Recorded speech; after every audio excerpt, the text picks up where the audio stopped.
आज म एउटा सानो सजेसन दिउँ तपाईँहरूलाई भनेर मात्रै आएको कि होइन। हामी चाहिँ के त तिमल सिन्हा सरकोमा लाइभ जोडिन्छौँ, लाइभमा मिठा मिठा कुराहरू गर्नुहुन्छ होइन, हाँसी मजाक रमाइलो हुन्छ। साथसाथै एकअर्कामा फलोवर बढाउने काम हामीले गर्न पाएका छौँ। कति साथीहरू चाहिँ यस्ता हुनुहुन्छन् कि लाइभमा देखिरहेको हुन्छु होइन, पाँचचोटि पालो आउँदा नि मेरो पालो आएन भन्ने मित्रहरू पनि देखिरहेको हुन्छु। अनि प्रोफाइल गरेर हेर्छु फलोइङ चाहिँ थोरै छ अनि फलोवर चाहिँ धेरै बोकेर बस्नु भएको छ कि। अरूले फलो गरिसकेपछि फलो ब्याक पनि त जिन नजानु पऱ्यो नि त। तपाईँहरूले इन्गेजमेन्ट कसरी बढ्छ त उसो भए?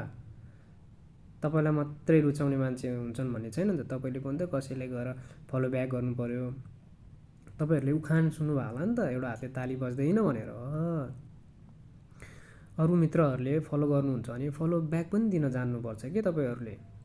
तब त साथी बनिन्छ हामी, तब त हाम्रो फेसबुकमा इन्गेजमेन्ट बढ्छ। तपाईँहरूलाई यो कुरा चाहिँ कतिको ज्ञान छैन, वा तपाईँहरू थापै सेल्फिस बन्नुभएको होला होइन।